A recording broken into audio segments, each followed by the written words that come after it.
Muito bom dia a todos, senhoras e senhores, aqui o que estão de maneira presencial, aliás, em função aí da greve dos metroviários e o pessoal da CPTM, junto com a Sabesp, no caso da Sabesp não, mas no caso do metrô e da CPTM, atrapalhou bastante a vinda presencial das pessoas aqui nesta reunião, dos nossos companheiros. Porém, a boa notícia é que, de maneira híbrida, aqui pelo Zoom, temos uma plateia bastante qualificada e significativa para esse encontro. Então, feita aqui o nosso início, quero dar boas-vindas a todos, dizer que esta reunião é a reunião do Conselho de Política Urbana, coordenada pelo nosso vice-presidente Antônio Carlos Pella, que se encontra fora do país, e o coordenador adjunto da CPU, doutor Alessandro Azzoni, que vai coordenar a reunião de hoje, que tem como tema revisão da Lei do Zoneamento 2023.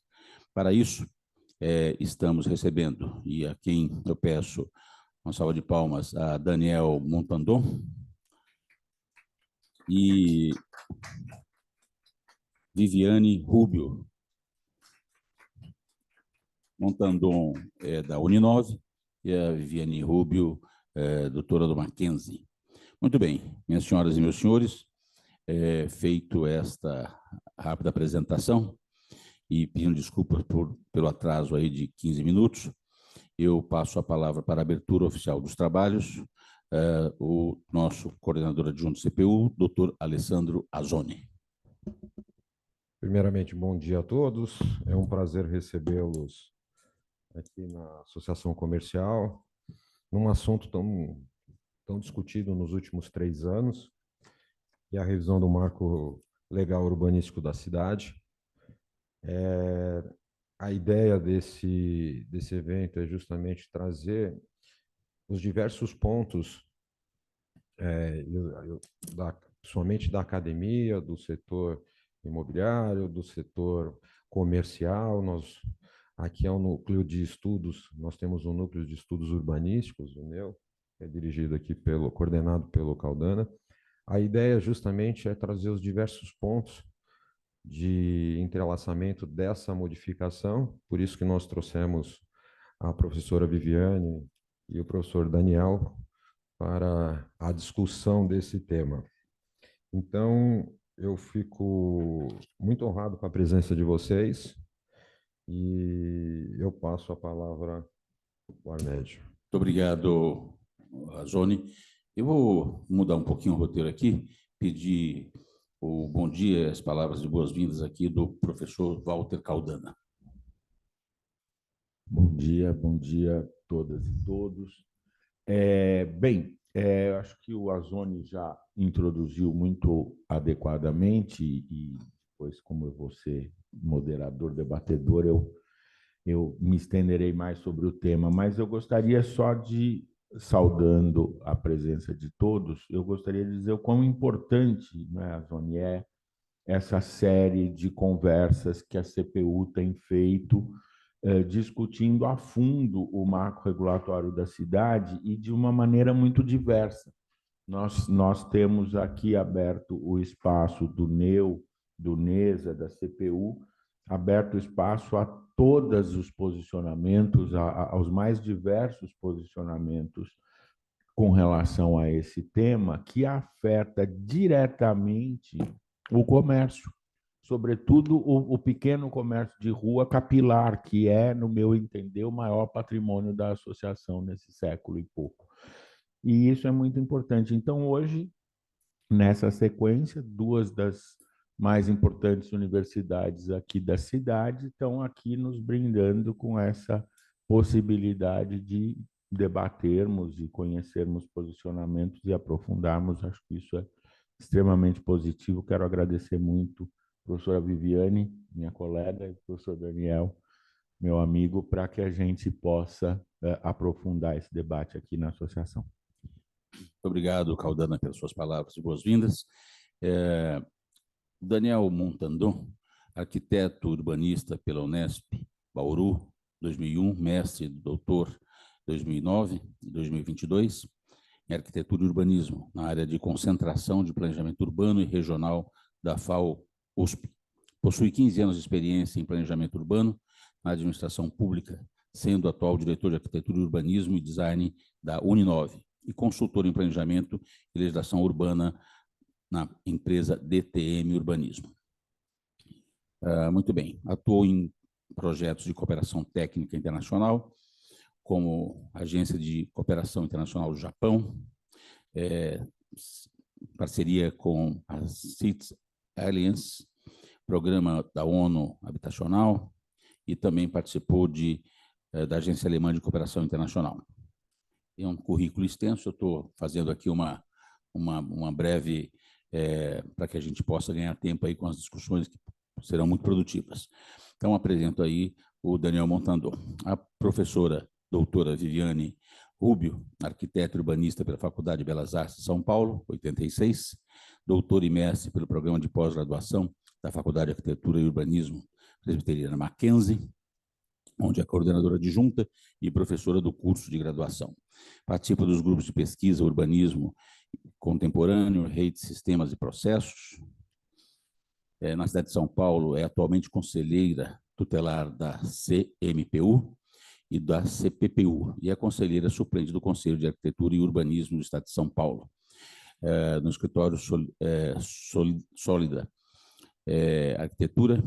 Participou do projeto de requalificação do bairro Miguel Couto, em Nova Iguaçu, no ano de 2005.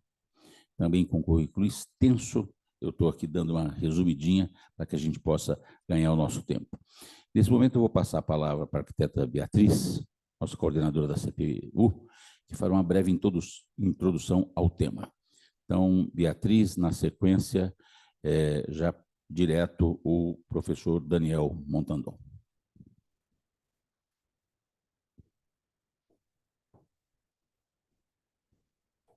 Bom dia a todos. Obrigada para quem está nos acompanhando presencialmente e também pelo Zoom. A gente vai dar um rápido panorama de como chegamos até o ponto que estamos agora em relação à revisão da Lei de Zoneamento, né?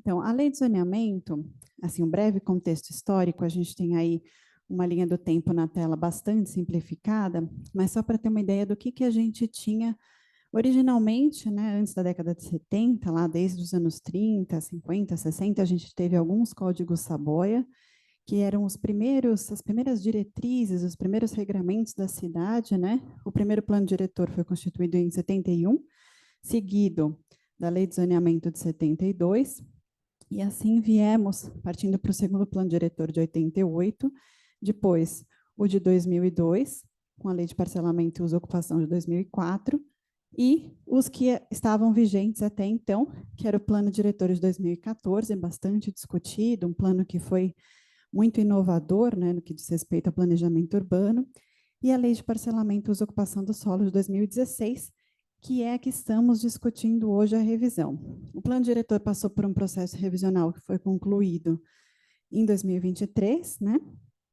E agora, na sequência, discutimos a Lei de Zoneamento, que se encontra na esfera do Executivo, e logo mais, ontem teve a última audiência pública devolutiva da Secretaria Municipal de Urbanismo e Licenciamento, ele deve seguir para os debates do Legislativo na Câmara Municipal. Bem, quais foram os conceitos e objetivos que a Lei de Zoneamento de 2016 trouxe, né? Os três principais conceitos norteadores dessa lei foram baseados na extrema participação popular, na elaboração conjunta da lei, na simplificação dos regramentos e na compreensão estratégica do território. Esses objetivos, eles buscaram orientar o crescimento da cidade nas proximidades do transporte público, então incentivar que as pessoas usem o transporte coletivo e morem mais próximas dos eixos de transporte, garantindo moradia digna, a melhora na mobilidade urbana, a promoção do desenvolvimento econômico na cidade, incorporação de uma agenda ambiental que tem sido cada vez mais, é um tema muito debatido, é um tema de mudanças climáticas que tem vindo com muita força nas discussões do planejamento urbano, porque ele qualifica a vida urbana, né? e a preservação do patrimônio cultural. Então, de uma maneira, grosso modo, seria isso. O processo revisional da Lei de Zoneamento, de 2016, ele se iniciou, a primeira minuta já foi de 2017, houveram uma série de audiências públicas em 2018, e o processo seguiu até 2019, quando foi judicializado por duas questões. Primeira, a questão do processo participativo, e segundo, a inaplicabilidade de alguns instrumentos. No ano passado, em 2022, essas ações, né, a DIN, foram julgadas improcedentes, e esse processo é retomado em maio desse ano, com uma primeira minuta apresentada pela SMU. A gente teve a revisão do plano diretor, que foi concluída aí no finalzinho do primeiro semestre, e agora a gente passa, finalmente, para a proposta de revisão do projeto de lei, que, como eu disse, teve a última devolutiva do Executivo na data de ontem à noite e deve ser encaminhada em breve para a Câmara. O que a gente viu de diferença, o que esse projeto de minuta de lei apresentou de temas relevantes, de grandes novidades, vamos dizer assim, com relação à lei de zoneamento? Esse mapa que a gente vê à direita é um mapa único, constante da minuta do projeto de lei, e é um mapa que fala sobre as zonas de eixo, algumas zonas excluídas, outras que serão ampliadas, e a gente tem aqui à esquerda uma triagem que a gente fez dos principais temas que acredito que serão tratados aqui hoje.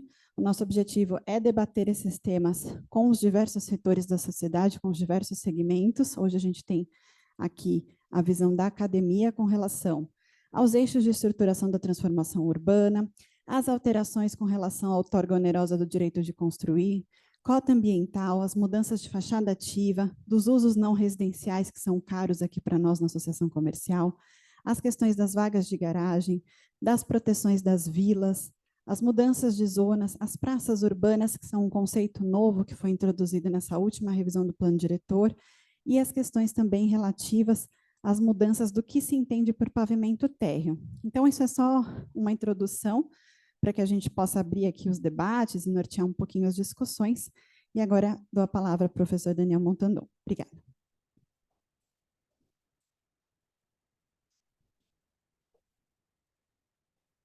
Obrigado, Beatriz, pela sua colocação, pelo início aí dos trabalhos. Nós vamos fazer uma inversãozinha na nossa pauta e vamos primeiro ouvir a professora Viviane Rubio, na sequência o Montandon, e aí imediatamente a gente passa, o Caldana vai ser o coordenador dos debates.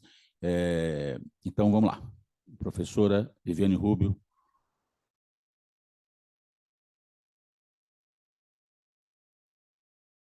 É um prazer estar aqui novamente. Já faz algum tempo que eu participo de alguns eventos aqui da Associação Comercial, né?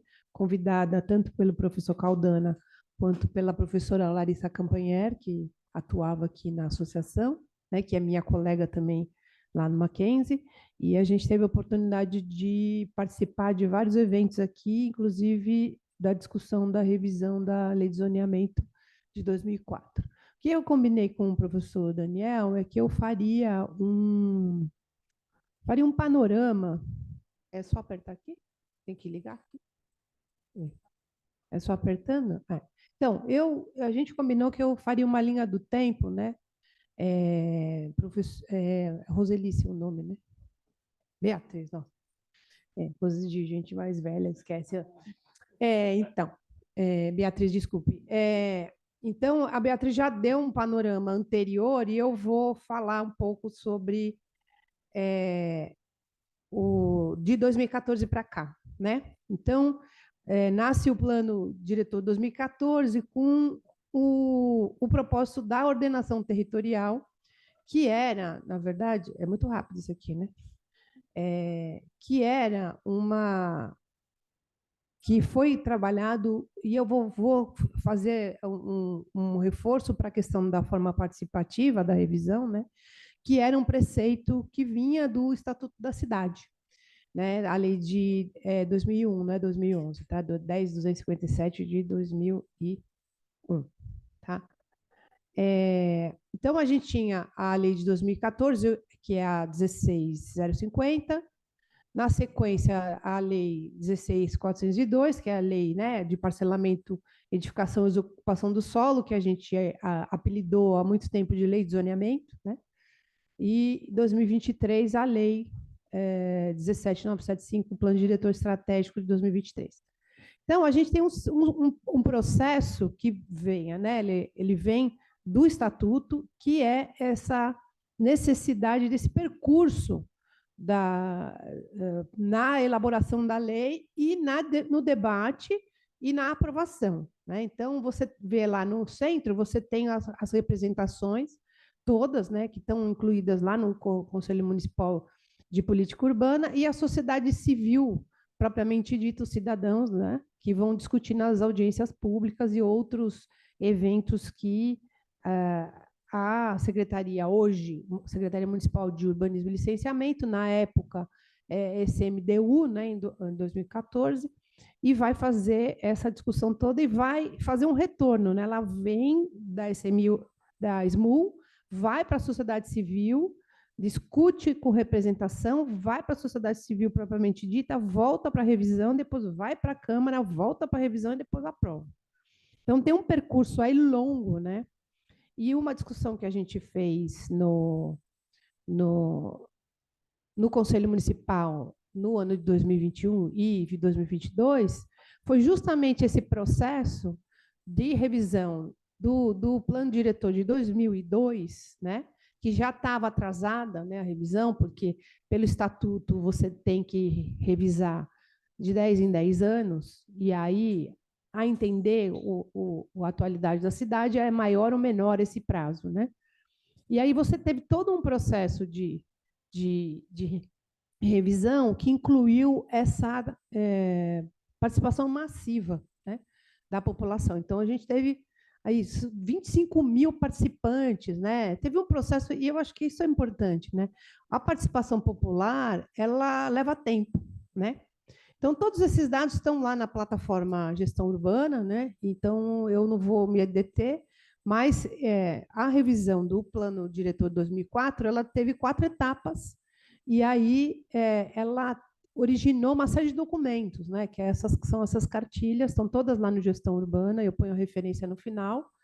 Então, um trabalho que foi feito na época da revisão em 2014 foi exatamente entender o que era a cidade naquele momento, né, em 2013, e fazer oficinas, né, e levar para a população, porque a população é que sabe como a cidade está, né?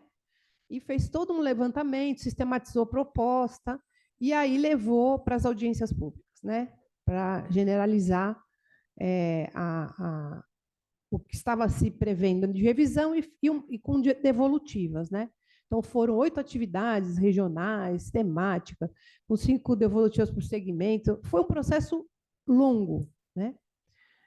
E aí a proposta vai para a Câmara em setembro de 2013, é aprovada em julho, a gente tem a lei, julho de 2014, a gente tem a lei do Plano Diretor, que é a Lei 16.050, né? Então, em 31/7/2014. E aí, a gente tem um material muito, muito denso dessa... Vai, meu filho? Quer passar? Por quê? Então, eu uso muito isso nas minhas aulas, que eu mostro assim, que os dados foram mapeados, intensamente e densamente mapeados. Então, a gente tem, esses são os mapas, tem muitos mapas, mas esses são os mais importantes. Esse é a distribuição de emprego formal, né, na cidade. Aí eles fazem um mapa sobre a vulnerabilidade social e fazem uma sobreposição.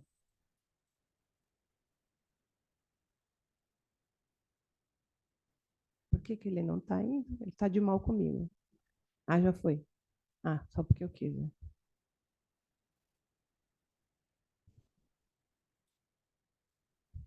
Então, do ponto de vista de um dos temas, né, que era oportunidades e vulnerabilidades, você tem esse mapa, ou seja, era o que a gente percebe, né? Onde tem emprego, tem menos vulnerabilidade, e onde não tem emprego, mais vulnerabilidade. Aponta lá? Ah, tá, eu estou para cima, Ah, beleza, obrigada. Tá? Então, isso é super importante, né? E isso, por isso que esse plano diretor ele é tão querido pelos urbanistas, né? Que estudam a cidade de São Paulo, porque ele é de muita qualidade. Não quer dizer que ele não tenha questões a serem debatidas, resolvidas, problemas, brechas, enfim. A gente sabe que isso acontece porque a cidade é um organismo dinâmico, né? Como dizem vários autores que a gente estuda, é uma construção coletiva ao longo do tempo. Então, não tem como você congelar, né, a situação. Então, uma das discussões era socializar os ganhos de produção da cidade, ou seja, levar uma população que não tinha essa oportunidade a usufruir da infraestrutura das áreas mais estruturadas da cidade, né? Então, tinham várias diretrizes e objetivos, né, que eram dados nesse plano diretor. E aí são os mapas que configuram, né? Esses mapas não foram modificados na revisão do Plano Diretor 2023. Isso é importante destacar, né? Então, a gente não teve uma mudança importante nessa definição das macroáreas, das macrozonas, que isso foi um ganho para a cidade. Então, eu recupero a área rural da cidade, que é esse verde mais escuro. Esses mapas são todos lá na gestão urbana, então é fácil de ter acesso para poder ler com um pouco mais de cuidado, né? Na hora que a gente traz a imagem para a apresentação, perde um pouco a qualidade. Então, você tem macrozonas, então recupera a questão da agricultura familiar, do controle de ocupação, das áreas de preservação, e as macroáreas estabelecidas a partir da estrutura urbana. Então, isso não foi modificado, isso é super importante destacar, né? E aí está o detalhamento de cada macroárea e a determinação dos eixos de estruturação de transformação urbana, que é o mote da discussão da revisão da lei de zoneamento, né? Então, onde era para adensar, onde a cidade estava estruturada, se você olhar o mapa anterior, que é o mapa das macroáreas, você vai enxergar ali no miolo da cidade de São Paulo, que é a área mais vermelha, mais escura, que é a área que a gente conhece como a área com maior infraestrutura e estrutura urbana, consolidada, né? E assim vai. Então, a cidade, a partir dessa discussão, que esse é um outro indicador, né, que estabelecia o adensamento, né, as mudanças de critério e parâmetros da lei de zoneamento, inclusive, eram os eixos de transporte, e aí seu prioridade de adensamento, que eram no entorno das estações de trem e metrô e ao longo dos corredores de transporte, né? Isso é também um dos pontos que mudam, né? E aí a determinação dos coeficientes de aproveitamento. Coeficiente de aproveitamento, para quem não está familiarizado com o termo, é o quanto eu posso construir no terreno, né? Então, eu tenho a área do terreno, eu tenho uma taxa de ocupação, quanto eu posso ocupar, e o coeficiente de aproveitamento é quantas vezes eu posso construir. Então, no Plano Diretor 2014, se estabelece, a partir das macroáreas, né, o quanto eu posso construir. Então, onde tem estruturação metropolitana, né, que é aquela área mais escura, eu tenho até o coeficiente 4. E aí, considerando a outorga onerosa. O que é outorga onerosa? É autorização com ônus, né? Eu pago para construir mais, né? Então, isso... E aí assim por diante, a cartilha do plano diretor ela é muito interessante porque ela materializa e explica para a gente o que quer dizer, o que a lei quer dizer do ponto de vista da cidade, né? Então, aí está lá disponível, vale a pena, né? Então, tem vários instrumentos urbanísticos que foram recuperados, que é a fachada ativa. Fachada ativa a gente tem isso na cidade aqui no centro, né? Se a gente andar aqui no centro da cidade, tem imagens de 1910 que mostram os térreos todos com comércio e serviços, né? Sapateiro, chapeleiro, né? Tem umas fotos incríveis da década de 10, né? Do século passado. E aí a fruição pública, que a gente também tem. Se a gente andar pelo centro da cidade, dá para vir por dentro de galerias, desde lá de baixo, da 24 de maio, né? Então, a gente recupera alguns instrumentos de qualificação de território da cidade e traz de volta e qualifica, né? Vamos trabalhar, por exemplo, fruição pública é aquilo que a gente tem no Conjunto Nacional, né? Que eu atravesso de uma quadra para outra por dentro do prédio. E é um espaço que eles costumam dizer que é semipúblico, vamos dizer assim. Eu posso passar por ali, eu não vou ser impedido de atravessar, né? E vou aproveitar o que tem embaixo naquele térreo. Então, a gente recupera essa qualidade que a cidade já tem e traz de volta, né? Renovando essa ideia. Tá?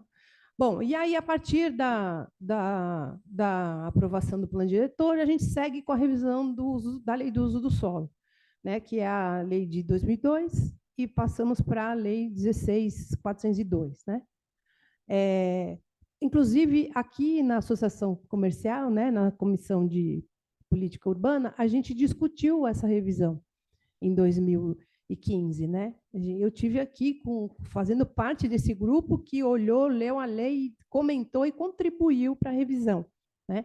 Então, a questão da participação popular está aí também, não é só a audiência pública, não. Os grupos especializados também fazem parte dessa discussão. Então, esse momento aqui, esse lugar, é super importante, a gente entender a lei e como que a gente pode contribuir para melhorar.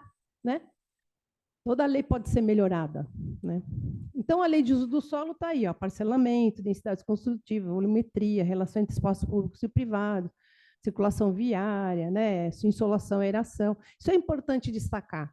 A gente, quando fala de lei de uso do solo, a gente está falando também da qualidade ambiental da cidade. Né? Porque a gente adensa muito, a gente tem uns impactos negativos, né? Que é a diminuição da insolação, a diminuição da ventilação natural, né? O aquecimento, a impermeabilização da cidade, isso é super importante, que foram umas questões que foram discutidas na lei de zoneamento. Então, a lei de zoneamento produziu um mapa, né, que é um mapa também muito...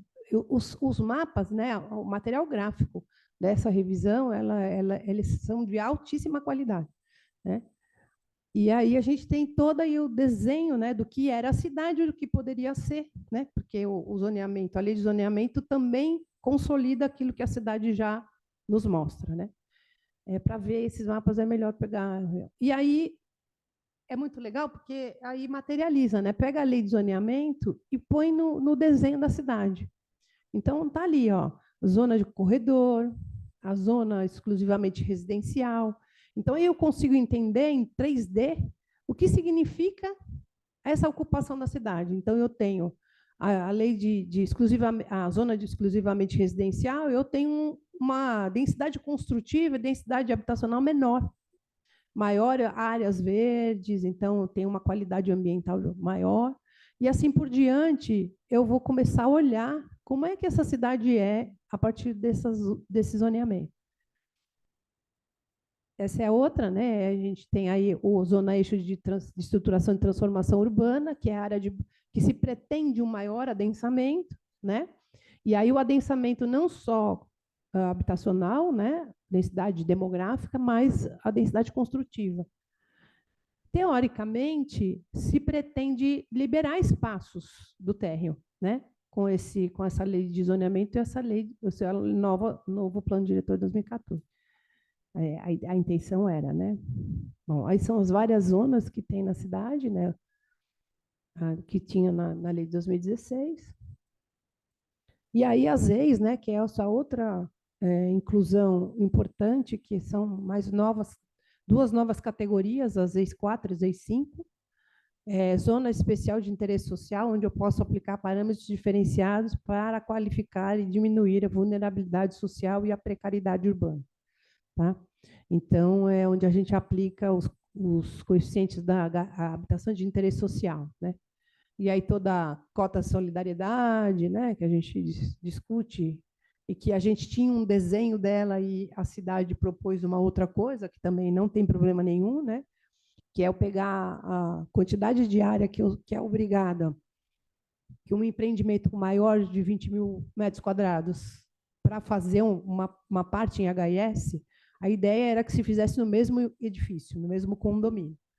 Só que aí a revisão, né? Inclusive a própria sociedade discutiu, não, isso não vai dar muito certo, então é possível a gente pegar essa quantidade de área, metragem quadrada, e construir em outro lugar para essa população, né, de interesse social. E aí, após a lei, revisão de parcelamento, né, da lei de parcelamento, a gente teve a revisão do Código de Edificações, que também era muito antigo. O Código de Edificações de São Paulo era de 1992.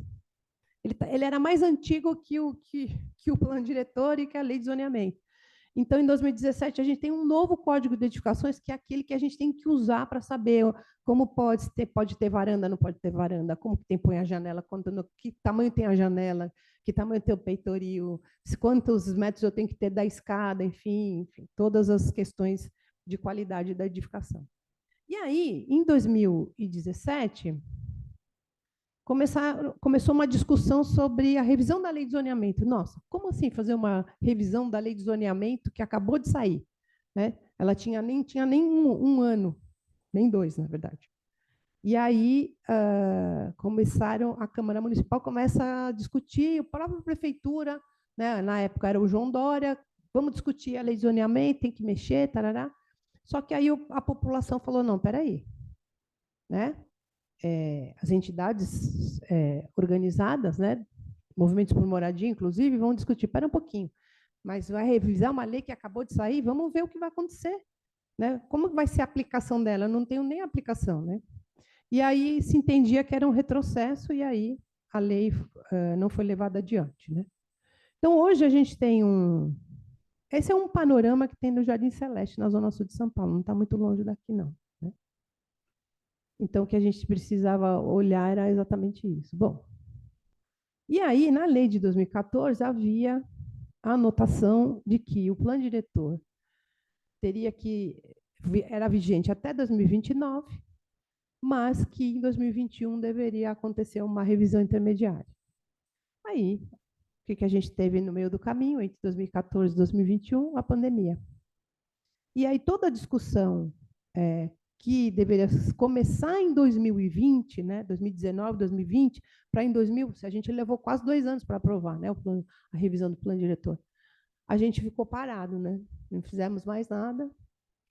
Em 2020, a Coordenadoria de Planejamento Urbano, a Planurb, fez um relatório de monitoramento para saber como é que estava, né, a implementação do plano. Tem um documento disso lá na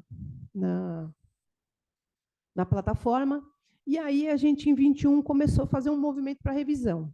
E aí eu vou dizer aqui agora como conselheira do Conselho Municipal de Política Urbana, que aí nesse momento eu era titular, né? Até 2021 eu era suplente, passo a ser titular em 2021, e aí a gente participa com muito mais frequência e mais ênfase e tal, e a gente começou a perceber que havia um movimento estranho, que era fazer um trabalho a toque de caixa, mais rápido, porque processo participativo leva tempo, revisão de lei leva tempo. Então, a necessidade da revisão intermediária, que a prefeitura colocava como regra de lei, correto, perfeito, né? Mas a Defensoria Pública e o Ministério Público falavam, não, espera aí, mas a gente teve pandemia, nós estamos acabando de voltar da pandemia. Então, há necessidade de vamos dizer assim, de diminuir a velocidade nesse processo. E aí houve umas ações muito estranhas, assim, do ponto de vista do que se entende por participação popular, que eram os agentes da prefeitura nos terminais de ônibus, fazendo um levantamento, uma pesquisa nos tablets. E aí o conselho falou, não, espera aí, tem uma coisa estranha, né? Isso não é processo participativo, né? Isso é uma pesquisa, e aí a prefeitura recuou. Aí a prefeitura contrata a Fundação para Desenvolvimento Tecnológico, DTE, para fazer a consultoria, mas essa contratação foi judicializada porque ela não foi feita a partir de licitação, né? E aí se entendeu que não dava para seguir com o contrato. Na verdade, eu entendo que tenha sido uma perda, que poderia ter sido revisto o processo de contratação e ter um processo mais amplo de participação de outras consultorias, para a gente ter realmente uma metodologia que desse conta dessa participação. E aí começou um debate dentro do Conselho, e aí um debate a gente levou 1 ano discutindo, né? Foi um ano intenso de debate das entidades, dos representantes, enfim, que a gente entendia que precisava ter um prazo de pelo menos 1 ano para a participação da população, porque a gente estava retomando essa questão dos relacionamentos, né? A gente sabe como tudo está difícil se relacionar ultimamente. E aí a gente conseguiu um prazo de 12 meses. Só que aí foi para a Câmara Municipal e a Câmara Municipal resolveu que podia ser em 6 meses. E a gente viu que não aconteceu, porque está levando mais de 1 ano, né? Quase 2, inclusive.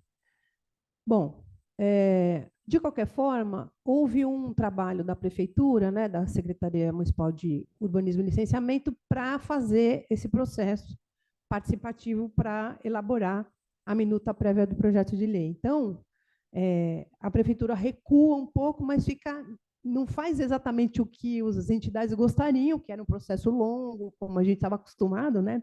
A gente estava mal acostumado, né, com o plano de 2014. E aí resolve fazer, e aí está fazendo todo o processo, fez a apresentação de diagnóstico, a gente acha que faltam dados, né? Porque como a gente não teve o trabalho da consultoria para fazer os levantamentos, e o monitoramento que a SMO apresentou não tinham dados objetivos, a gente acha que a gente perde um pouco em qualidade nessa revisão. Mas como é uma revisão intermediária, a gente resolveu, vamos trabalhar em prol, eu mesma participei de audiências públicas. Inclusive, no Mackenzie teve uma sobre habitação, né? Aí eles fizeram em 3 etapas, então fizeram a revisão, fizeram a minuta do projeto de lei, né? E aí fizeram os debates, as audiências públicas, né? Fizeram as consultas públicas online, que eles, na verdade, queriam que fizesse só online, e a gente bateu um pouco o pé no conselho, como assim? Nem todo mundo tem acesso à internet, as pessoas tiveram pandemia, perderam suas casas, tem toda aquela discussão que foi feita no... Né? A Prefeitura considera que foi um processo participativo amplo, democrático e transparente. Eu acredito que democrático e transparente, sim, né? Porque a gente tem lá os dados todos apresentados. Mais amplo, eu tenho cá minhas dúvidas. Mas como a gente está mal acostumado, a gente tem pandemia, vamos considerar que a gente está num bom caminho. Então, tem uma série de cronogramas, é legal depois olhar lá, não vou me estender nisso, de todas as audiências, do mesmo modo que em 2014 foi feito, né? É lógico que o alcance é menor, mas, enfim, a gente tem uma série de questões aí no meio do caminho, que também não dá para ficar batendo, né, na prefeitura, enfim. E aí a gente teve seminário presencial, teve as reuniões com os conselhos, né? Os conselhos perderam muita força, né, ao longo do tempo, né? A gente agora talvez tenha a retomada desses conselhos, né, de participação. Eles são super importantes porque a gente discute, leva para as nossas entidades a discussão que é feita dentro do conselho e leva para dentro do conselho e apresenta para a prefeitura, como a associação comercial fez, né? Apresentou para a prefeitura suas questões, suas necessidades, né? Então é isso, tem uma série de informações aqui importantes sobre os processos e tal, que é legal depois chegar lá na plataforma para ter mais detalhes, né? Isso é uma coisa que eu quero destacar. A gente debateu a minuta dentro do conselho e a gente discutiu, foi super intenso, a gente chegou a acordos, etc. Chegou na Câmara Municipal, a minuta foi alterada. Né? E aí depois o professor Daniel vai explicar com mais detalhe que a alteração foi essa, né? Que eu acho, no meu entendimento, que o impacto que está acontecendo na cidade, né, com a implantação do plano diretor, que tem todas as suas ressalvas, né, que a gente tem que avaliar também, essas distorções e esses impactos vão ser ampliados na revisão nova, né, com essa revisão nova, por conta do adensamento que está sendo pretendido nos eixos, né? E aí, assim, o plano diretor anterior, né? Essa é uma planilhinha que tem lá na plataforma. Então, no plano diretor anterior, os prédios mais altos podem ser construídos no raio de até 600 metros das estações de trem e metrô. A primeira versão do texto, que tinha sido apresentada, levava a distância para 1.000 metros, né? E no debate na Câmara, com o Conselho, ficou em 700 metros, mas a gente sabe que vai chegar a 1.000 metros, porque tem umas questões ali depois o Daniel explica melhor, né, como é que ficou essa história. E aí você tem ampliação do número de vagas na garagem, tinha uma discussão sobre os apartamentos de 30 metros quadrados, né? Que você tem uma profusão de apartamentos de até 30 metros quadrados, os estúdios, né? Que eram, na verdade, para a população de baixa renda, mas que a gente viu que não aconteceu, e isso é um problema que é trazido pelo plano, né? Bom, enfim, na revisão da lei de zoneamento, tem os parâmetros que estão ali, esse é o mapa, né, que foi apresentado. Então, é uma sobreposição das áreas consolidadas e as de transformação urbana, e é onde a gente tem a ZEU, né, que é a Zona de Estruturação Urbana, né? E além das operações urbanas que estão sobrepostas também, que tem parâmetros diferentes. Operação urbana é um perímetro na cidade onde tem a indicação de algumas intervenções maiores, né? E esse é o plano. Na esquerda é o mapa de 2014 dos eixos, e à direita os mapas agora com a indicação da transformação. Tá? E esse é o zoneamento alterado nos eixos, né? Que esse é um mapa que foi apresentado na revisão da lei, né? Então, a gente, assim, o que a gente sente falta, e aí isso é objeto até de possibilidade de pesquisa, é entender a transformação que aconteceu, né, nesses eixos ao longo, né, de 2014 até 2023, e aí agora o que está sendo proposto, né? Então, a minha discussão é essa, né? O que a gente vai ter de impacto dessa alteração da lei de zoneamento, se é que esse impacto já não vinha, né? A gente observa, andando na cidade, é só andar Vila Mariana, Pinheiros, Ipiranga, a gente é só Tatuapé, né? Anália Franco, é só a gente andar na cidade, a gente vai perceber essa transformação de 2014 para cá. Esse é um dos exemplos que é super debatido, né? Que é o prédio mais alto de São Paulo, ali no Tatuapé, né? Mas tem mais um sendo construído agora. O Tatuapé é um bairro que a prefeitura deu uma bloqueada nessas construções, porque a verticalização é realmente intensa. Se você olhar na imagem, dá para você ver do outro lado da linha do metrô, né? E que a gente tem um problema de insolação e ventilação muito importante ali acontecendo, né, nesse lugar na cidade. E que tem potencial construtivo aí, né, só de olhar do lado de cá, né, essas áreas de gabarito baixo ali, a tendência é acontecer o que aconteceu do outro lado, aquele miolinho ali entre o conjunto de prédios, né? Enfim. É isso. Obrigada.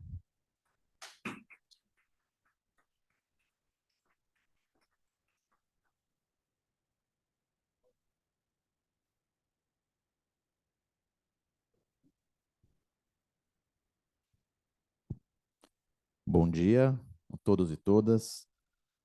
Primeiro, gostaria de cumprimentar a iniciativa da Associação Comercial, agradecer o convite que foi feito, marcando meu tempo aqui, agradecer o convite que foi feito.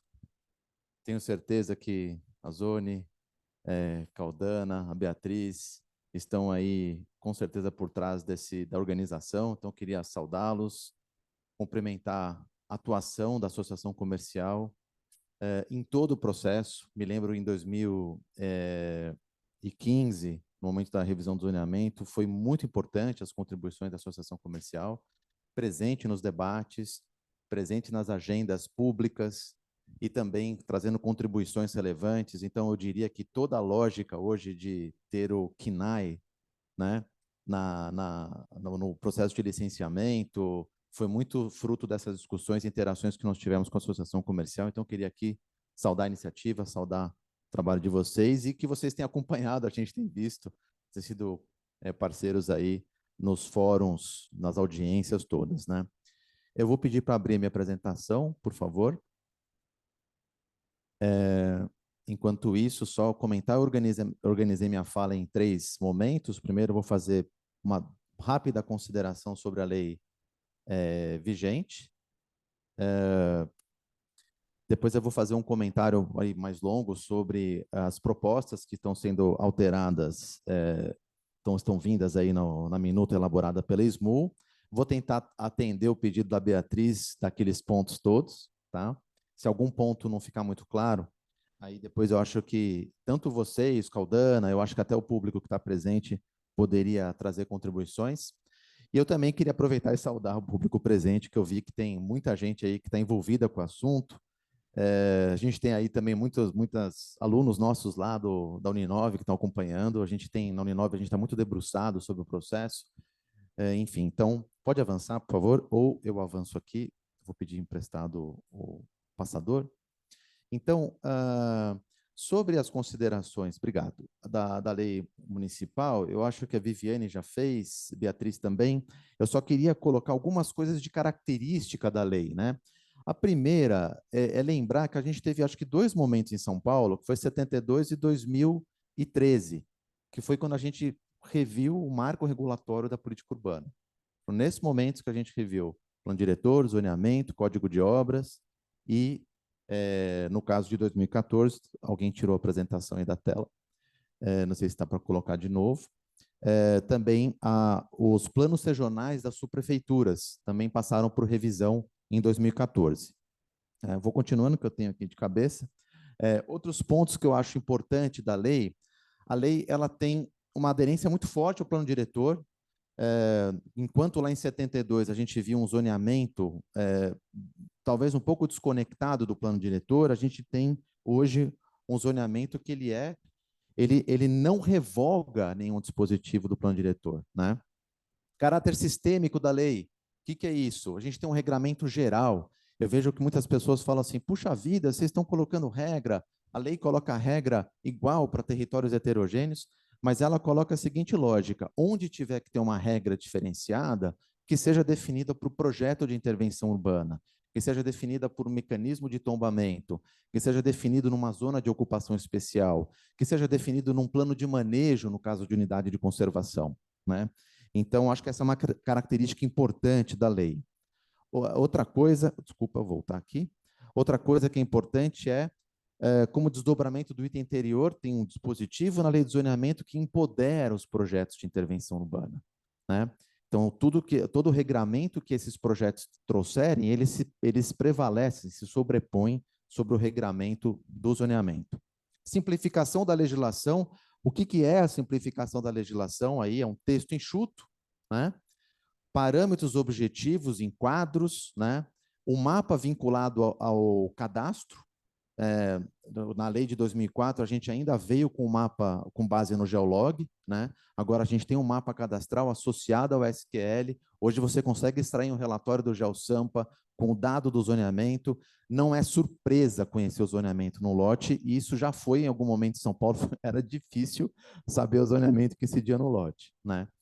Então, a gente tem também uma lógica de consolidação da legislação de parcelamento e ocupação do solo. Tratamento diferenciado de usos públicos e privados, né? Então, instalar uma escola, uma creche pública é diferente de instalar um privado.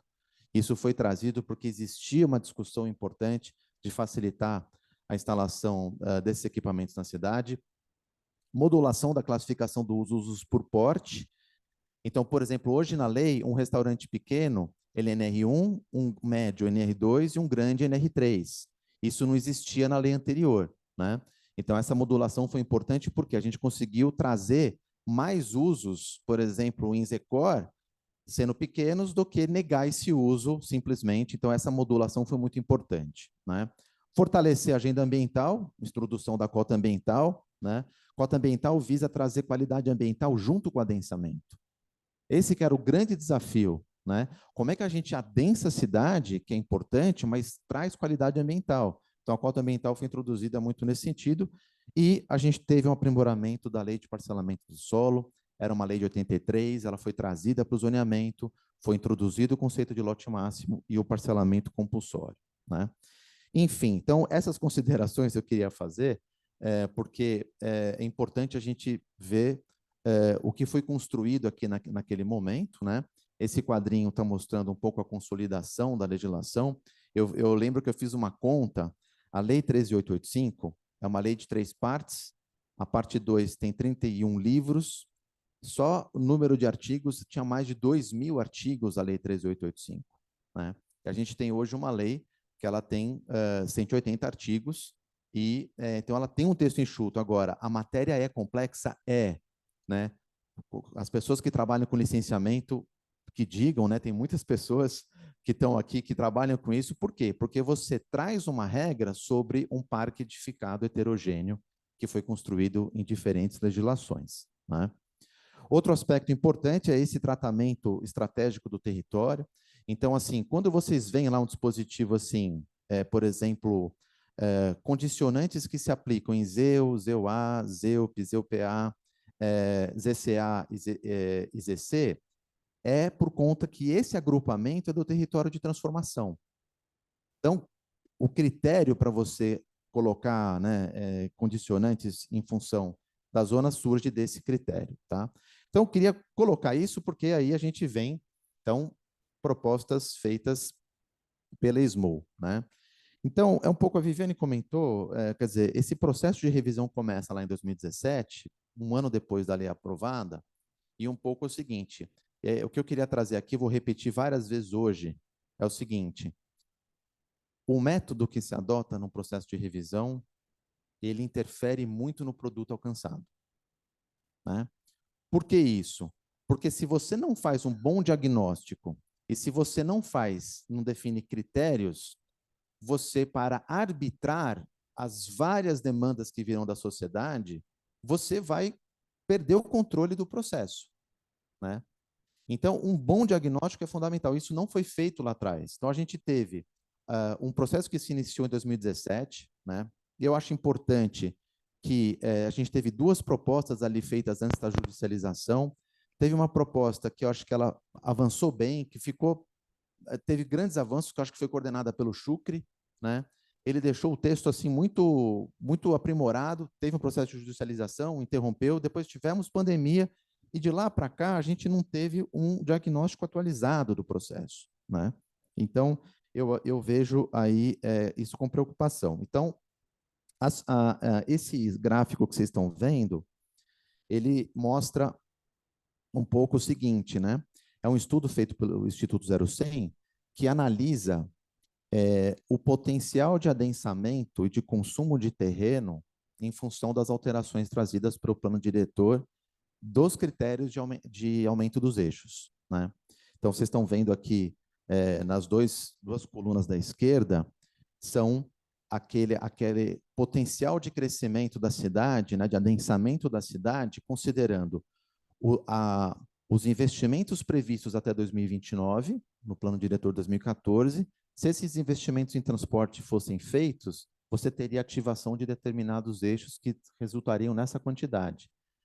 Os da direita, eles são justamente considerando todo o potencial trazido, né, pelos projetos urbanos e também pelas possibilidades de incremento dos eixos. Então, a gente percebe que existe uma área incrementada muito maior do que a própria capacidade do mercado de produzir anualmente. Tanto que aqui, o número que sai daqui é um pouco o seguinte: hoje a gente tem uma capacidade de produção de 60 anos do que o mercado consegue fazer num ano, né?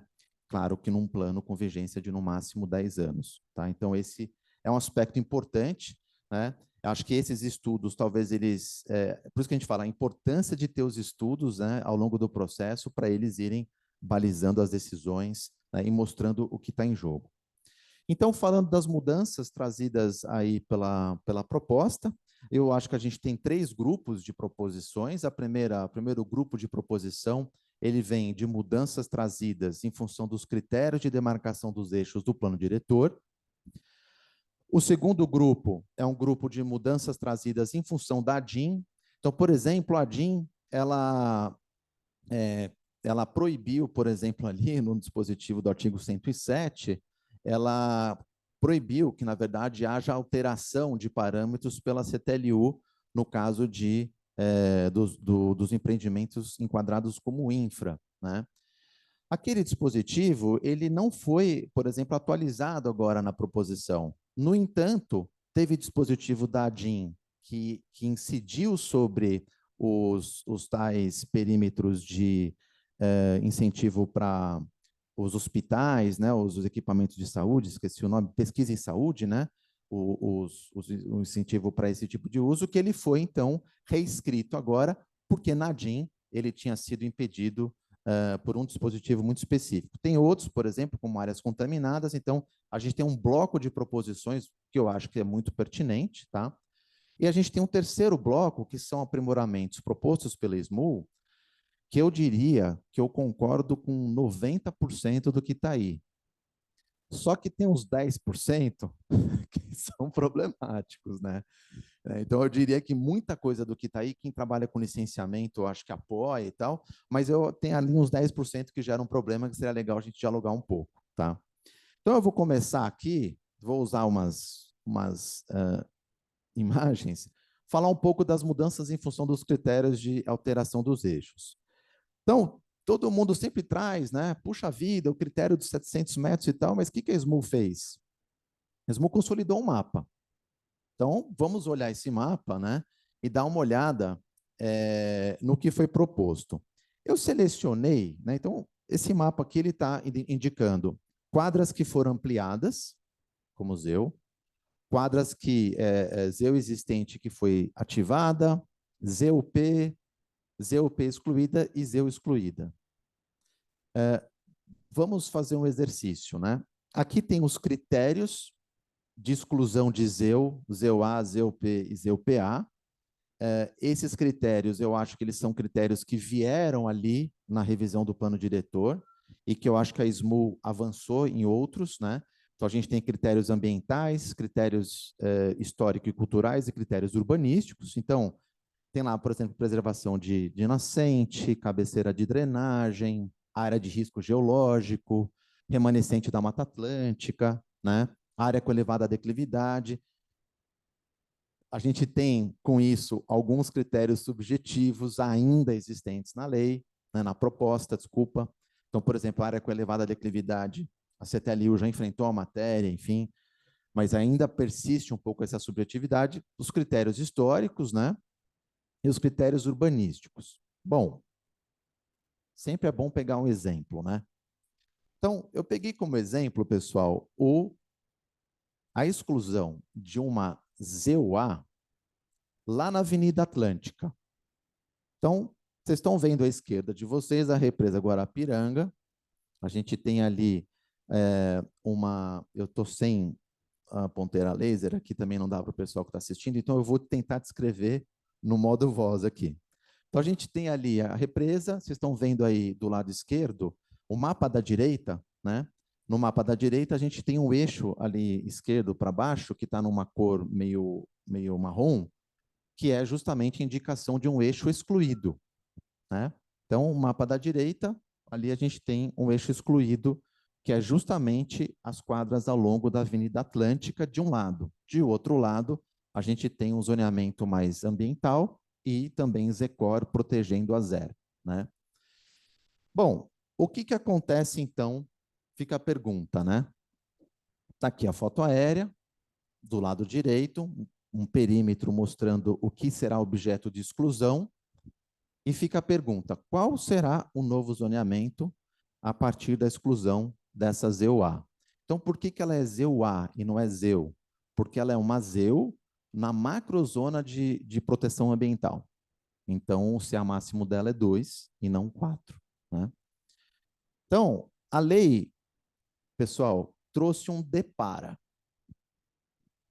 Lá tem um artigo que fala o seguinte, qual que é o regramento hoje e para qual zona que vai.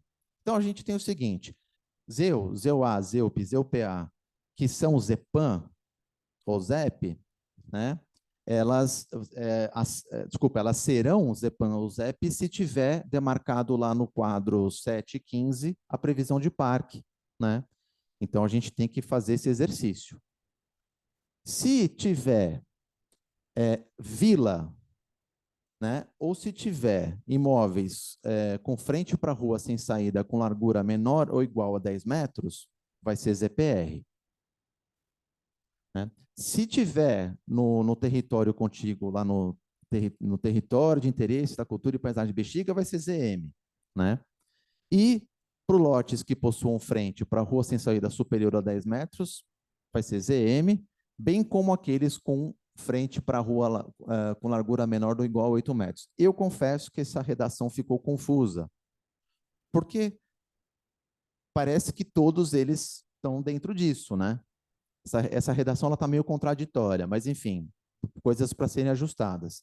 Depois, o que é ZEUP vai ser ZM se não tiver nas situações anteriores, o que é ZEU vai ser ZC que não tiver nas situações anteriores, e o que era ZEUA vai ser ZCA, que não era na situação anterior.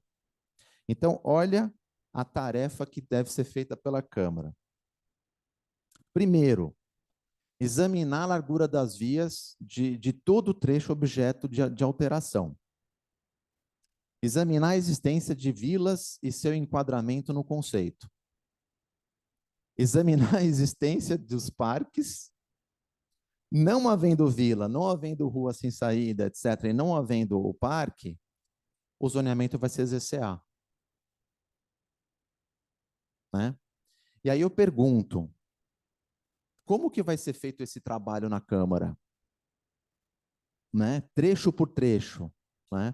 As pessoas, qual vai ser o método desse trabalho? Né? A SMU vai participar?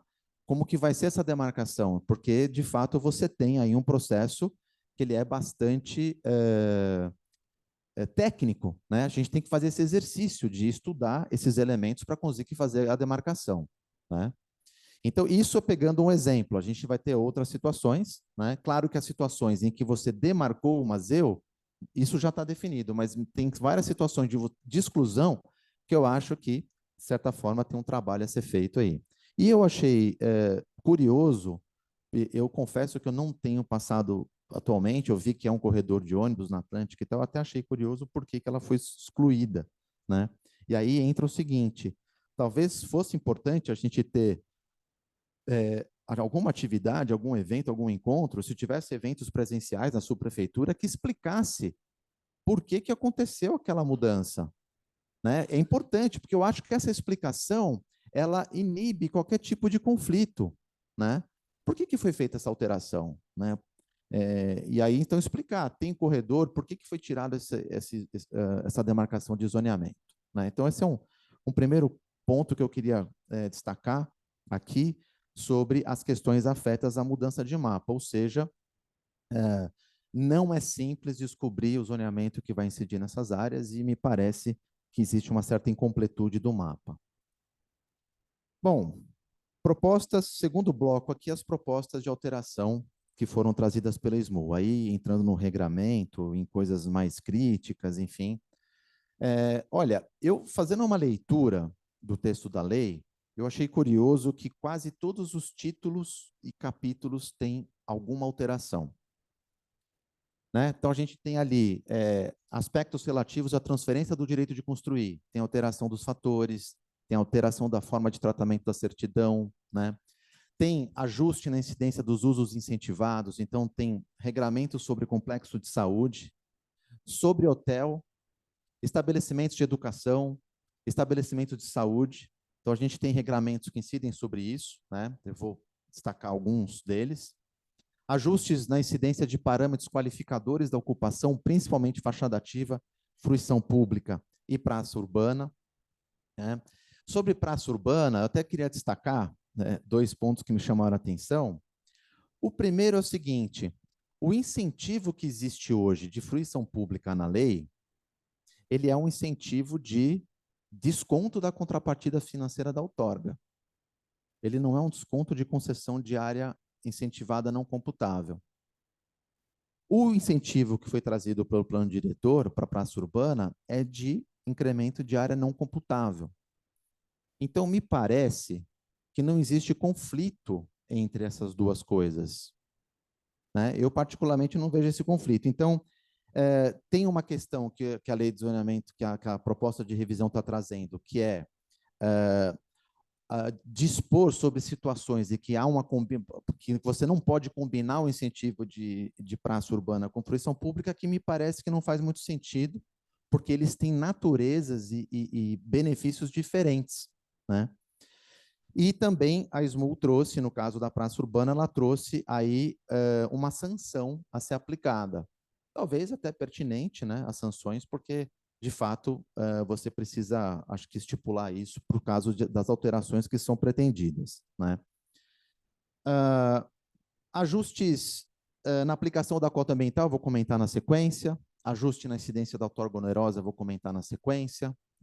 A criação de regramentos específicos, eu achei interessante que veio um regramento novo agora, um texto solto, é um artigo 72A, que ele vem falar sobre condicionantes para locais de alagamento, né? E eu, enfim, também queria sugerir algumas coisas aí no final da minha fala. Tem regramento sobre dark kitchen, né? Que é principalmente a questão do enquadramento do uso, aquela legislação ambientes de sandbox, etc. Então, eu acho que tem regramentos específicos pertinentes, né? Ajuste na incidência de parâmetros urbanísticos, então a gente vai ter coisas muito pontuais, eu acho que não vai dar tempo de ficar passando nas miudezas, né? Ajustes em regras de fiscalização, ajustes em regras de polo gerador de tráfego, né? E também no regramento sobre requalificação e retrofit. Então, vejam, é uma matéria muito extensa, né? Eu queria destacar alguns pontos aqui que talvez sejam mais polêmicos ou que, enfim, mereçam um pouco mais de reflexão, tá? Então, eu vou falar o primeiro, que que eu acho que eu vi que muita gente se surpreendeu, que é a retirada do grupo de atividade NR112, né?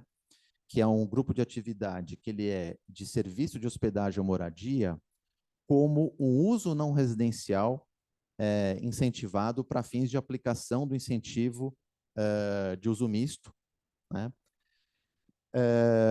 Dentre aqueles que são possíveis aí do incentivo trazido, que, enfim, é um dispositivo que ele incide nos empreendimentos que estão em ZEU, né, e também em zona centralidade. Ontem foi feita uma pergunta na audiência pública sobre isso, a SMUL trouxe uma explicação, e o que eu acho que acontece aí, aproveitando esse ponto, né, eu acho que ele impacta muito quem está fazendo o desenvolvimento de projetos e o uso desse incentivo, né?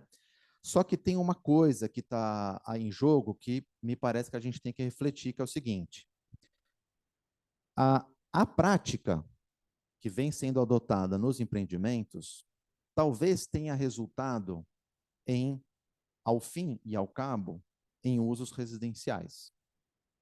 Então, é feito o NR112, mas ele acaba sendo utilizado de fato para moradia, não sendo de fato destinado para um uso não residencial, que talvez era exatamente aquela finalidade específica da lei. Então, se a lei dá um incentivo, né, ela não está dando uma obrigação, seria importante que se assegurasse a sua finalidade, que a finalidade é ter um uso misto, né, um uso não residencial que gere emprego. E aí tem uma grande discussão do seguinte: o serviço de moradia, antigamente como um flat, como um hotel, ele tinha ali, né, no seu empreendimento, ele tinha a lavanderia, ele tinha ali o restaurante, ele tinha a prestação de serviço associado. É por isso que ele foi considerado serviço de apoio à moradia, né, um serviço de moradia. E hoje, você já não tem mais essa possibilidade, porque, inclusive, é possível uma pessoa morar num hotel, é possível uma pessoa morar num flat, e você confunde esses serviços com um condomínio. Se um condomínio tem, então ele tá viabilizando esse serviço. Então, eu acho que tem uma discussão para ser feita, que é o seguinte: talvez não seja o caso de você proibir o NR112, mas talvez você dizer o seguinte: NR112 que de fato sejam destinados com determinadas atividades não residenciais geradoras de emprego, né? Então, esse que é um ponto que eu acho que a gente precisa discutir, mas gera impacto, né? Eu acho que a falta de uma justificativa sólida e de estudos que amparem essa proposição vai fazer com que, evidentemente, esse texto seja alterado facilmente na Câmara, né? Porque eu acho que está faltando um certo embasamento nisso, né? Fachada ativa teve vários regramentos trazidos na minuta. Eu confesso que eu acho que todos eles são muito pertinentes. Importante salientar que vários dispositivos já estão, de alguma maneira, sendo tratados no decreto 57521 de 2016, que foi um decreto que ele regulamentou a aplicação da lei de zoneamento. Então, você pode aplicar o incentivo não em todas as testadas, mas só em uma parte das testadas. Você pode... a gente estava vendo aqui que tem a proibição de alguns usos que são pertinentes. Então, por exemplo, o uso de estacionamento, ou uso, por exemplo, de guarda de móveis, né, de bens móveis, não faz sentido ser uma fachada ativa, né? Docas, área de circulação de veículos e tal, isso não faz muito sentido estar em fachada ativa. Então, eu acho que esse regramento ele é importante, né? Dispensar fachada ativa em rua sem saída, vila, viela sanitária, né, viaduto, passarela, via de pedestre, não faz sentido mesmo. Acho que esse é um aprendizado importante que a SMU trouxe, né? E também a possibilidade da fachada ativa estar em diversos níveis, né? Eu acho que isso é um outro ponto importante que já estava no decreto que eu mencionei.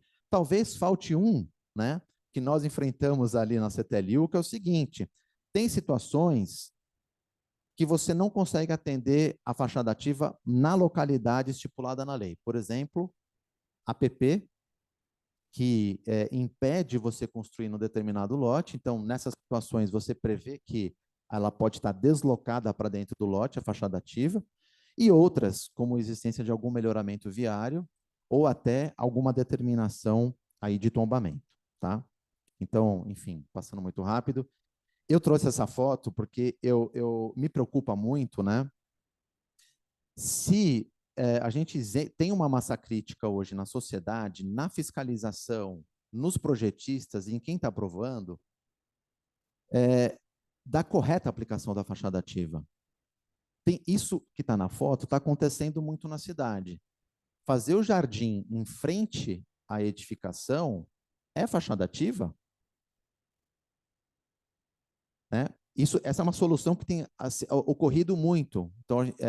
Então, talvez a gente tenha tem que rever um pouco a configuração. Um outro exemplo é esse caso, que é um supermercado super importante. Olha só, um empreendimento novo, conseguiu trazer um supermercado. O que o supermercado fez? Ele envelopou a fachada. Ele envelopou de tal maneira que você não visualiza o que tem dentro e você não tem interação com a área externa, né? Então, eu acho que a gente tem aí uma certa aplicação da fachada ativa. Isso não é regra, isso é exceção, mas a gente precisa criar um aprendizado, né, de ter um bom acervo de fachada ativa para isso continuar existindo, né? Senão a gente começa a ter coisas que ficam praticamente sempre ali no limiar entre atendimento à legislação e uma certa burla aos fundamentos da lei. Tem muita situação que a gente burla o fundamento da lei, não burla o dispositivo legal, mas burla o fundamento da lei, né? Isso é uma coisa importante da gente atentar, né? Bom, aqui a gente tem uma coisa importante que eu queria chamar a atenção, que é uma flexibilização da aplicação da cota ambiental. Hoje, a lei exige a aplicação da cota para lote superior a 500 metros quadrados, e nos casos para edificação nova, e quando você tem reforma com incremento de área construída superior a 20%. A proposta está flexibilizando a aplicação da cota para quando você tem acréscimos superiores a 50% e quando você tem mudança na taxa de ocupação superior a 20%. Qual que é o problema disso? A gente vai reduzir o universo de incidência do mecanismo da cota. Talvez isso seja bom para quem tem dificuldade de atender a cota no projeto, claro. Só que a gente tem que pensar o seguinte, né? Se cair aquela chuva que caiu no litoral norte, em São Paulo, né? É claro que a cota não vai resolver, mas a gente precisa pensar em todos os mecanismos que juntos podem resolver esse problema, né? Então, fazer arborização, fazer a cota ambiental, implantar soluções baseadas na natureza, né, melhorar a permeabilidade do solo. Então, todos os investimentos juntos são importantes. Daí, nesse contexto, esse aqui é um tremendo de um retrocesso. Então, se existe um problema de aplicação da lei, vamos verificar. E ainda há de se observar o seguinte: tem um dispositivo no Decreto 57521, de 2016, que, nos casos de reforma, só se aplica a taxa de permeabilidade na área não ocupada do lote, que facilita, de certa forma, o atendimento à permeabilidade, se fosse uma dificuldade de atendimento em projeto. Deixa eu correr aqui, que eu tenho só mais 8 minutos. Então, por exemplo, está sendo proposto o dimensionamento da vazão, né? Isso já vem lá de 2017, né? Acho que é uma proposta que já vem lá de trás. Ok, eu acho que mas é importante a gente entender. Incidência da outorga onerosa, acho que a lei está esclarecendo a incidência de como é que eu calculo a outorga quando eu tenho reforma, isso é muito importante, tá? Como o meu tempo está curto aqui, eu vou só ir para os destaques. Eu acho que faltou aquela situação em que você tem uma edificação antiga, por exemplo, feita na década de 70, muitas coisas que estão lá na Avenida Paulista, por exemplo, tá? E que você não teve incidência da outorga, talvez você não tenha tido incidência de lei específica, faltou dizer como é que eu calculo a outorga nesses casos, né? Então, por exemplo, eu calculo a outorga sobre o montante global de área construída que eu estou modificando o uso, ou eu calculo a outorga de acordo com o uso que existe, né? Eu vejo o uso que eu vou modificar, tem fatores sociais diferentes e eu pago a diferença, né? Então, eu acho que esse ponto ele não está muito bem esclarecido na lei, né? E eu acho que isso foi levantado, inclusive, pelo Delamana, numa das audiências. Eu também já trouxe isso em outra ocasião. Eu acho que é um ponto importante para ser esclarecido e também outros colegas trouxeram isso, né? Tem um ponto aqui super importante que é uma coisa que chama a atenção, que é o seguinte: as vilas que forem descaracterizadas, elas serão mantidas como ZPR. Então, é uma coisa assim, é uma penalidade, claro, né? Mas fica um pouco estranho, né? Você ter uma coisa que fundamentava ela ser ZPR e que ela não existe mais e que você, então, vai manter isso, né? Então, eu acho que é um dispositivo também que ele está meio solto, foi trazido aí nesse processo da consolidação da minuta e precisa entender se isso surge como uma sanção, né? Ou se tem alguma outra motivação por trás, né? Esse é o dispositivo que eu vi, que é o 72A, que ele está falando aqui, olha, que nos terrenos sujeitos a alagamentos, deverão ser adotadas soluções construtivas de modo a evitar danos à edificação e seus ocupantes, devendo ser considerados tempo de retorno de 100 anos para as edificações destinadas a serviços de educação e saúde e 25 anos para demais. Me chamou a atenção esse dispositivo, é o seguinte: é para rever a forma de cálculo da cota ambiental? Ou tem algum outro tipo de vazão? Está meio solto esse dispositivo, né? E ele pode gerar um ônus grande a depender do que ele for regulamentado posteriormente. Então, ele ficou solto, pode ser um dispositivo mais bem trabalhado, que eu vou comentar na sequência, né? Então, assim, não deu para passar por tudo, né? Eu só queria ainda destacar que, por exemplo, eu tenho um incentivo de incremento da cota ambiental. Eu não sei se alguém já fez conta disso, mas a formulinha lá tá gerando um incremento bem significativo, né? Tem vários outros pontos da lei que eu acho que eles são importantes de serem examinados, mas eu queria chamar a atenção aqui para alguns pontos, né, de propostas que a SMU não abordou, que talvez sejam importantes, até algumas pautas caras aqui para a associação comercial. O primeiro, eu acho que a gente precisava avançar na infraestrutura de apoio ao serviço delivery.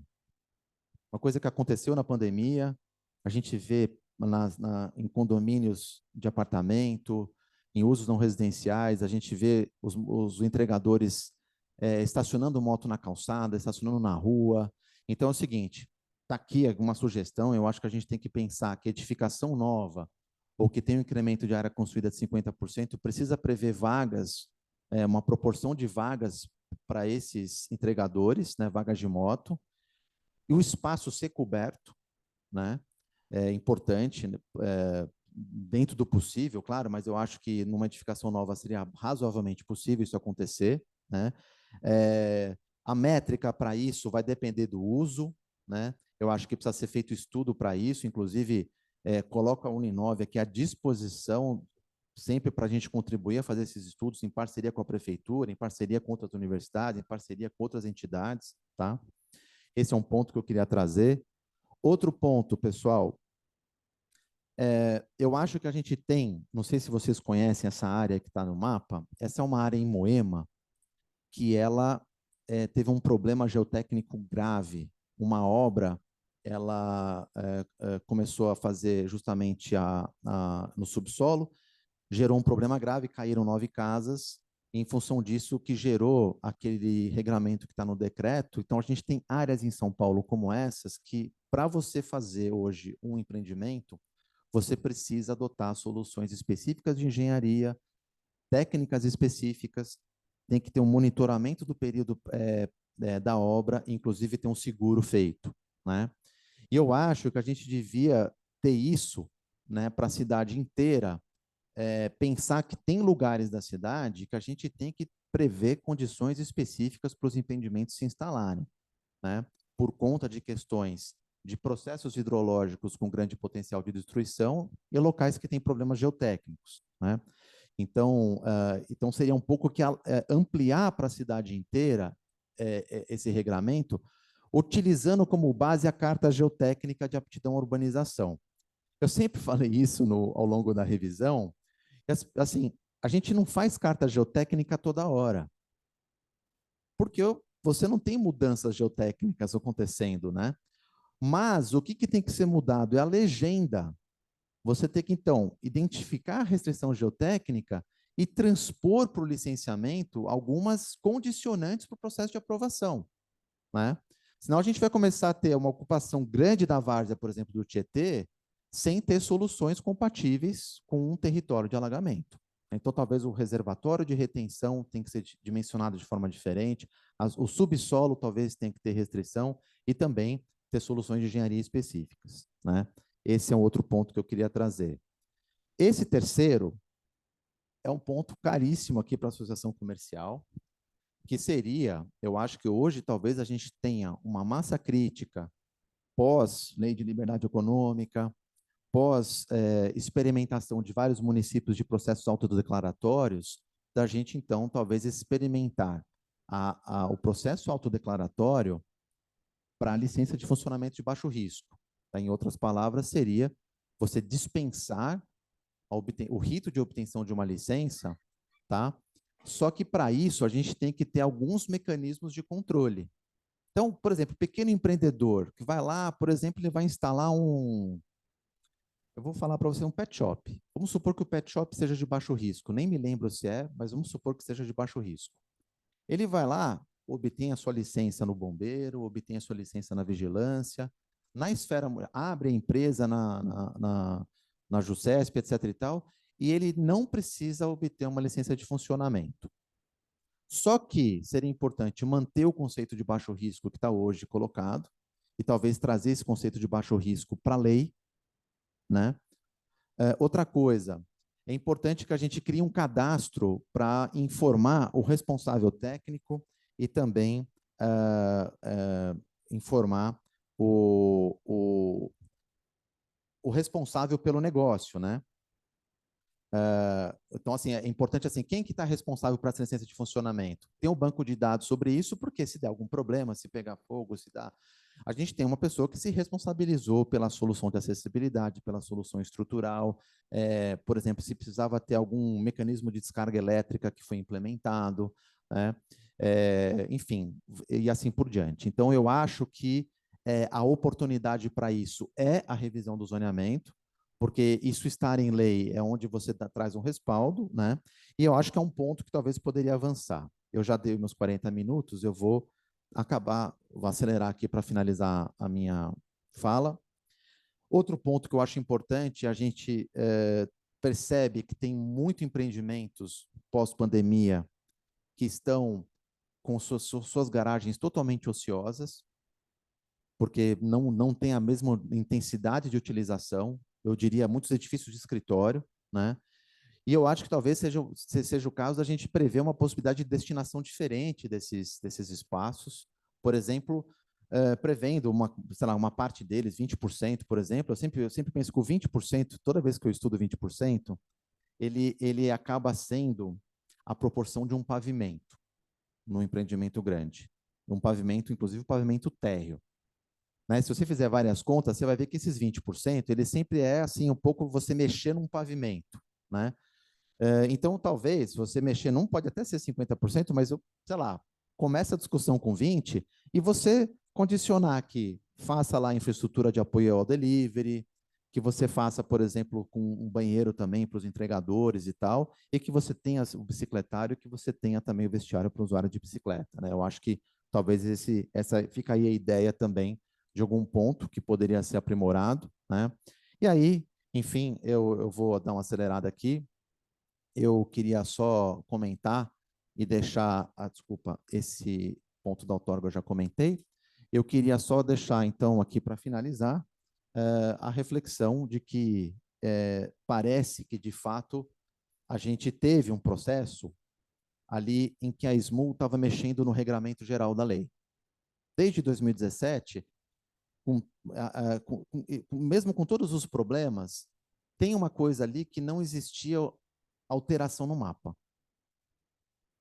Quando surge agora a alteração no mapa após a revisão do plano diretor, a gente abre uma caixa de Pandora, né? Porque aí você tem o seguinte, tudo aquilo que está represado de demandas sobre zoneamento vem à tona.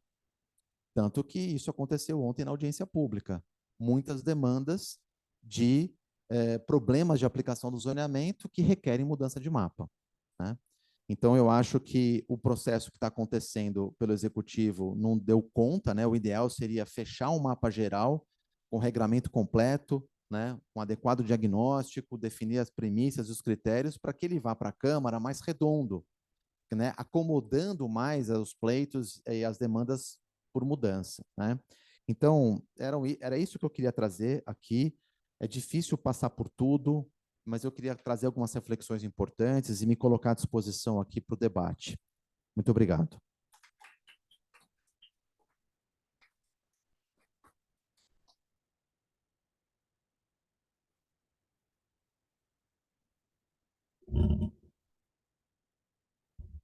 Vamos direto? Então, tá bem. Eu quero agradecer demais a apresentação da professora Viviane, do professor Daniel. Eu acho que foram extremamente completas, tão complexas quanto o momento exige e tão completas quanto, eu diria até que mais completas do que as condições permitem, da exiguidade de tempo e tudo mais, ou seja, foram de uma profundidade incrível e confirmaram as observações que a Zone e eu fizemos inicialmente, que cabe a esse conselho e aos dois núcleos, cabe fundamentalmente ir construindo um corpo de conhecimento da associação e dos associados, para que possam realmente, como o Daniel destacou, para que a associação possa contribuir de uma maneira eficiente e eficaz, como tem feito aí sob o comando, inclusive, da Beatriz em todo esse processo. Mas eu vou fazer aqui, e me cabe fazer isso, algumas considerações e algumas discordâncias, porque também concordância, recentemente a gente teve aqui um vereador relator de um processo, nós fizemos uma fala extremamente concordante, alvissareira, 3 dias depois o que foi entregue na Câmara era totalmente diferente do que foi debatido aqui.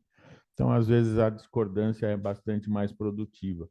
Mas, de qualquer forma, algumas discordâncias do processo, não das falas especificamente.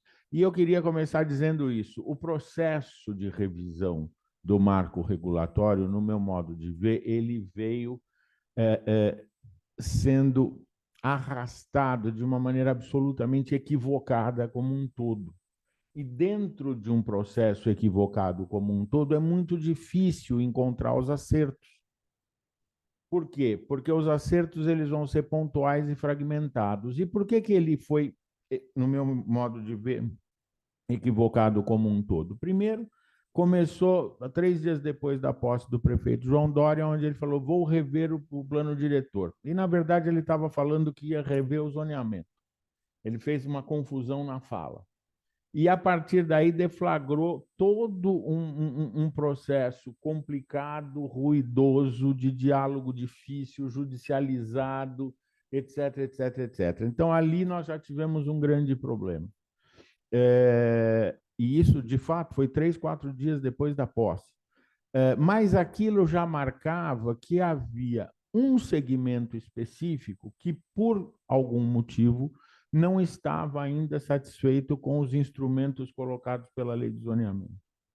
E, desde então, um segmento específico, e eu não estou me referindo ao mercado imobiliário, porque hoje em São Paulo não dá mais para falar no mercado imobiliário, o grau de complexidade de São Paulo não permite mais esse tipo de fala, o mercado imobiliário, o movimento social. Não, são os movimentos sociais, são os mercados imobiliários, são os comércios, os serviços. O grau de complexidade da cidade não dá mais para ter essa visão dicotômica, mas ali claramente ficava definido que havia discordâncias. E numa cidade do tamanho de São Paulo, tem que haver discordâncias. Isso é positivo, isso não é negativo. Mas, de alguma forma, nós ainda estamos lidando com esse processo como se a discordância fosse negativa e como se a possibilidade da construção do pacto fosse uma guerra. E eu não estou aqui sendo idealista, eu estou sendo realista.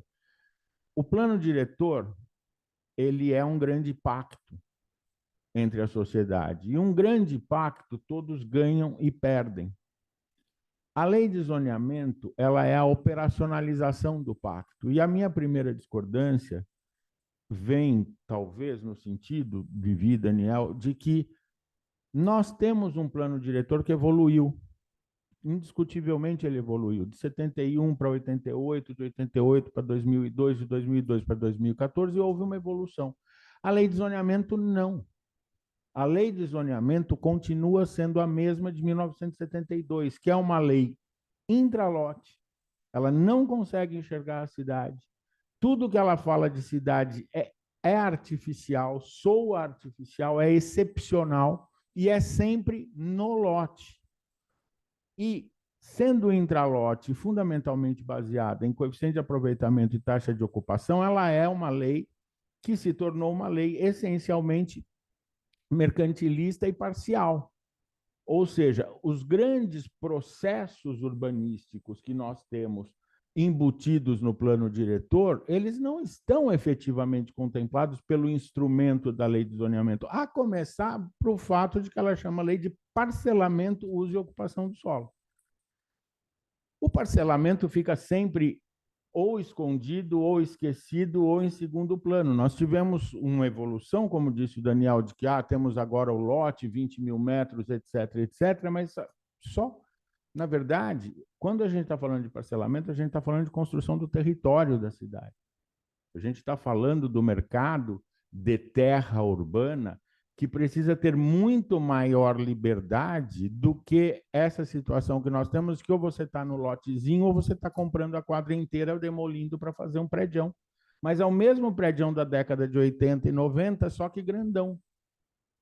Então, nós não conseguimos, nesse processo de revisão, superar esse tipo de conflito estrutural, por um lado. Mas, por outro lado, nós temos um grave problema no processo, e é esse que eu gostaria de destacar, que é o seguinte: há uma diferença entre o que seja uma revisão, que é algo conjuntural, e é sobre isso que eu queria colocar em debate, e o que seja fazer de novo. São objetivos diferentes, são processos diferentes. Quando se fala do processo participativo, professora Viviane, eu coloco da seguinte forma: o processo participativo para um processo revisional não será jamais o mesmo processo participativo para a elaboração do novo plano. E, em algum momento, se fez essa confusão.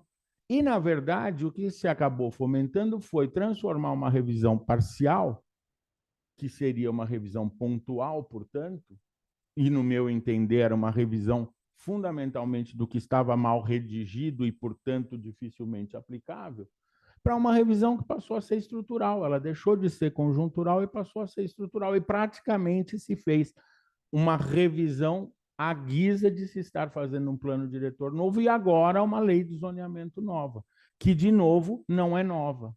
E, de novo, ela apenas tenta legalizar o instrumento de aplicação de transformações estruturais que aconteceram no plano diretor. Ou seja, nós estamos vivendo uma sucessão de contradições que, no meu entender, elas são muito prejudiciais à cidade nesse momento, ainda que boa parte dos mecanismos tragam pontualmente pequenas soluções ou pequenas evoluções. Mas o fato é que, estruturalmente, nós vamos viver os próximos 5 anos, no meu modo de ver, e eu gostaria de ouvir, então, a Viviane e o Daniel, eu acho que nós vamos viver momentos difíceis em São Paulo. Por quê?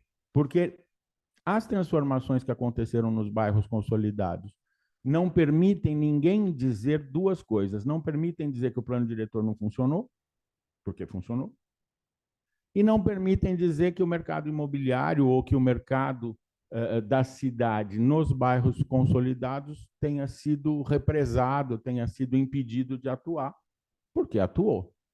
Então, nós temos essa situação. Só que o processo de revisão, no meu entender, em vez de ampliar a efetividade dos instrumentos que estavam colocados, inclusive extrapolando esse pequeno limite da cidade que é afetado pelo plano diretor, pela lei de zoneamento, ou seja, a cidade como um todo, mais uma vez nós não conseguimos incluir completamente a cidade nesse bojo.